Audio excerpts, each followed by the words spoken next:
ஒரு வழியாக மைசூர் வந்துட்டோம். ஃபஸ்ட்டு டைம் நான் மைசூர் வந்திருக்கேன். நான் மட்டும் இல்லை, ஃபேமிலி எல்லாருமே வந்திருக்கோம். நாங்கள் வந்து இங்கே ஹாப்பி வைப்ஸ் அப்படின்ற ஒரு ஸ்டே வந்து எடுத்திருக்கோம். இது வந்து ஒரு 3 BHK அப்பார்ட்மெண்ட். சிட்டிக்குள்ளேயே தான் வந்துட்டு இந்த அப்பார்ட்மெண்ட் இருக்குது. நீங்கள் வேணும்னா நெக்ஸ்ட் டைம் வரும்போது ஜஸ்ட்டு கூகுளில் போயிட்டு ஹாப்பி வைப்ஸ் அப்படின்னு ட்ரை பண்ணி பாருங்கள். நான் ரூம் எப்படி இருக்குன்னு காட்டுறேன். நம்ம என்டர் ஆன உடனேயே ஃபஸ்ட்டு ஒரு கிச்சன் ஸ்பேஸ் கொடுத்துருக்காங்க. அப்படியே வந்துட்டு ஒரு டைனிங் ஸ்பேஸ் கொடுத்துருக்காங்க. ஸோ அப்படியே நம்ம கொஞ்சம் உள்ளே போனோன்னா குழந்தைங்களாம் படுக்கிற மாதிரி இங்கே பெட்ஸ் இருக்குது. நான் பயங்கர டயர்டாக இருக்காங்க, செம்ம டயர்ட்.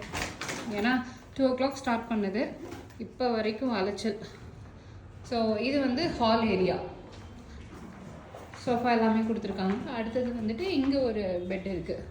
ஸோ 3 மெம்பர்ஸ் வந்து தாராளமாக ஆக்குப்பை பண்ணலாம். அந்த மாதிரி இந்த ஸ்பேஸ் வந்து ரொம்ப நல்லா இருக்குது. அதே மாதிரி இந்த ஒரு ரூம் எல்லாமே வந்துட்டு அட்டாச்டு பாத்ரூம்ஸோடு இருக்குது. பாத்ரூம்ஸும் நல்லாயிருக்கு. 3 BHK அப்பார்ட்மெண்ட். நாங்கள் ஃபுட் வெளியே ஆர்டர் பண்ணியிருக்கோம். வந்தோடனே எல்லாம் சாப்பிட்டுட்டு தூங்கிடுவோம். அதுக்கப்புறமா நாளைக்கு வந்து ஒரு 3 இடம், பேலஸ், அதே மாதிரி ஜூ போகலான்ட்டு இருக்கோம். இன்னொன்று இந்த சாமுண்டேஸ்வரி டெம்பிள் போகலாம் அப்படின்ட்டு இருக்கோம். மைசூர் எப்படி இருக்குன்னு அடுத்த 2 நாள் சுற்றி பார்க்கலாம்.